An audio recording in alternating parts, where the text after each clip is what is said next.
Hello friends, எல்லோரும் எப்படி இருக்கீங்க? நல்லா இருக்கீங்களா? நம்ம வீடியோக்குள்ளே போகலாம் வாங்க. நம்ம கார்டன் பார்க்கலாம். எல்லோரும் ரெடியாக நம்ம கார்டன் பார்க்கலாம் வாங்க. நம்ம இன்றைக்கி என்ன பார்க்க போகிறோன்னா, நம்ம ரோஸ் செடி பற்றி பார்க்க போகிறோம். அதுக்கு முன்னாடி நம்ம சேனலுக்கு புதுசாக இருந்தால் சப்ஸ்கிரைப் பண்ணிக்கோங்க, லைக் பண்ணி ஷேர் பண்ணுங்கள், கமெண்ட் பண்ணுங்கள். இந்த வீடியோ ஸ்கிப் பண்ணாமல் பாருங்கள், அப்போ தான் உங்களுக்கு அதை பற்றி தெரியும் என்னன்ட்டு. இது தக்காளி ஒரு 2 தக்காளி பழுத்திருக்கு. இப்போ அந்த தக்காளி நம்ம பறிச்சிக்கலாம். தக்காளி இந்த தடவை செடி நல்லா நிறையா வந்திருக்குது நம்மளுக்கு. அதையெல்லாம் எடுத்து வச்சுருக்கிறேன். எடுத்து வச்சு ஓரளவு நம்மளுக்கு காயும் கொடுத்துருக்குது. காய் கிடக்குது பாருங்கள். நல்லா பெருசு பெருசாகவே காய்ங்கெல்லாம் வந்திருக்குது. ஆனால் தக்காளி செடி அவ்வளோ வளர்ச்சிங்க, பெருசாக வளர்ந்துருக்குது. ஹைட்டாக வளர்ந்த அளவுக்கு தக்காளி நம்மளுக்கு கம்மியாக தான் போட்டிருக்குது. நிறையா பூ கொட்டிடுச்சு. கொட்டிட்டு இப்போ தக்காளி ஓரளவு போட்டிருக்குது. அப்புறம் இது எலுமிச்சை மொட்டையாக நின்னது இப்போ நல்லா துளிர் வந்துக்கிட்டு இருக்குது. சரி, அப்படியே பார்த்தோம்னா இது சேப்பங்கிழங்கு. சேப்பங்கிழங்கு காய வந்துட்டாங்க. அது கூடவே இது மணத்தக்காளி எடுத்து வச்சுருக்கிறேன், அதுவும் வந்துக்கிட்டு இருக்கு. அப்புறம் இது செம்பருத்தி சும்மா அப்படியே கோயிலுக்கு போயிருந்தப்போ கிளை உடச்சிட்டு வச்சுது. சூப்பராக அப்புறம் இது சங்குப்பூ செடி. இது பார்த்திங்கன்னா நல்லா கொடி கயிறில் பிடிச்சி போயிட்டுருக்குது. நூல் கட்டி விட்டுருந்தேன் புடலங்காக்காக. அந்த புடலங்காவுக்கு கட்டி விட்டுருந்தது அவுக்காதனால அதில் பிடிச்சி இப்போ போயிட்டுருக்குறாங்க. அப்புறம் மல்லி, கற்பூரவல்லி, அப்புறம் இது கனகாம்பரம், மஞ்சள் கனகாம்பரம் எடுத்து வச்சேன். நல்லா வந்துக்கிட்டு இருக்குது. இது இட்லி பூச்செடி சின்னதில் எடுத்து வச்சு ஓரளவு வளர்ந்துருக்குதுங்க. சின்ன பாட்டில் வச்சுருக்கிறேன். இது திப்பிலி. அப்புறம் நம்ம வீடியோ பார்க்குறவங்களுக்கு நல்லாவே தெரியும். அது திப்பிலி செடி கொடி நிறையா வந்தது, செடியாக வளர்த்துருக்கேன். அது சம்பங்கி இன்னொன்று.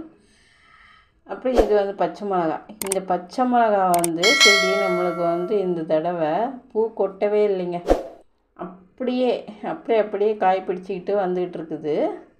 சூப்பராக வந்துக்கிட்டு இருக்குது. அப்புறம் பார்த்திங்கன்னா அவரைச்செடி இந்த தடவை அவ்வளோவா இல்லை. ஒரு செடி தான் இருக்குது. இன்னும் இருக்கிற விதையெல்லாம் போட்டேன், வரலை. இது நித்தியமல்லி நல்லா பூ பூத்துக்கிட்டு நிற்குது. அப்புறம் இப்போ நம்ம பார்த்துடலாம் அந்த ரோஸ் செடியை பற்றி. அந்த ரோஸ் செடி பார்த்திங்கன்னா நல்லா மொட்டை வச்சு இப்போ பூத்துது. இந்த கிளை தாங்க, இந்த கிளை பார்த்திங்கன்னா வளர்ந்துக்கிட்டே போதும். நம்மளுக்கு மற்ற கிளையும் துளிர் வராது.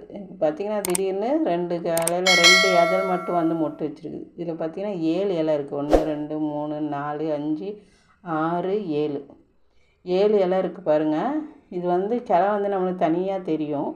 இந்த செடி எப்படி இருக்குது, அந்த கிளை செடி எப்படி இருக்குது பாருங்கள். அந்த கிளை எப்படி இருக்குதுன்னு. இதில் இலையிலெல்லாம் 7 இலையும் இல்லை. அதே மாதிரி இந்த கிளையில் முள்ளும் இருக்காது.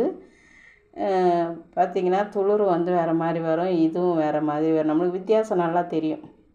இந்த கிளையை நம்ம கட் பண்ணி விட்டால் தான் செடி நல்லா படர்ந்து வளரும். வேறு கிளைகளில் நம்மளுக்கு துளிர் வரும். இல்லை நீங்கள் இந்த கிளையை விட்டுட்டிங்கன்னா பாட்டு நல்லா கடகடன்னு வளருது, நம்மளுக்கு நல்லா செடி நிறையா பெருசாக வரும் அப்படின்னு விட்டிங்கன்னா மற்ற கிளையெல்லாம் காய ஆரம்பிச்சிடும். பூவும் வராது, நம்மளுக்கு செடியும் அந்த கிளை மட்டும் தான் வளரும். அதனால் அதை கட் பண்ணி எடுத்துருங்க. எடுத்துட்டு என்ன பண்ணுங்கள், அடியோடு கட் பண்ணிவிடுங்க. அது இப்போ எனக்கு ரொம்ப கட் பண்ண முடியல, ஓரளவு இருக்குது. அதுக்கு மேலே வளர்ந்தாலும் அதை வளர விடக்கூடாது. இது எல்லோ கலரும் நல்லா பூத்துட்டாங்க. ஒரு மொட்டு இருக்குது. ஒயிட் கலர்லேயும் 3 மொட்டு நல்லா பெருசு பெருசாக பூத்து இப்போ துளிர் இல்லை, மொட்டும் இல்லை. இது அடுக்கு மல்லிங்க. ரொம்ப நாளாக துளிர் வராமல் அப்படியே நின்றுருந்தது. இப்போ மறுபடியும் நம்மளுக்கு துளிர் வந்திருக்குது. பார்த்திங்கன்னா தெரியும், நிறைய துளிர் விட்டுருக்காங்க. பூவை தான் எதிர்பார்த்துக்கிட்டு இருக்கிறேன். நல்லா அடுக்கு மல்லி அழகாக பூக்கும். அது கூட மஞ்சள் கனகாம்பரம் எடுத்து வச்சதும் சூப்பராக வந்துக்கிட்டு இருக்குது. 2 கனகாம்பரம் வச்சு 2மே வருது. 2 கிளை உடச்சி வச்சுது. அப்புறம் இது மல்லி. இது பார்த்திங்கன்னா நம்ம சாமந்தி. அப்புறம் இது இட்லி பூச்செடிங்க. லைட்டாக முனை இருக்குதுன்னு நான் அதில் ஈரம் வந்துக்கிட்டே இருக்கனால தான் சாகுது போலன்னு எடுத்து மாற்றி வச்சேன் சின்ன தொட்டியில். அப்போவும் அது வந்து வளரல, அந்த துளிர் அப்படியே காஞ்சிச்சு. நம்ம எடுத்துகிட்டு இனிமேல் அதில் வேறு எதுனா செடி வச்சுக்க வேண்டியது தான். அப்புறம் நித்தியா மல்லி சூப்பராக வந்துகிட்ருக்குதுங்க.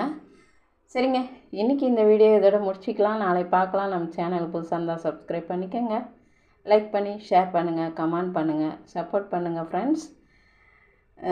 நம்ம வீடியோ எப்படி இருக்குன்னு பார்த்து சொல்லுங்கள். நம்ம கார்டன்லாம் உங்களுக்கு பிடிச்சிருக்கான்னு சொல்லுங்கள் கமெண்ட்டில். தேங்க்யூ ஃபார் வாட்சிங்.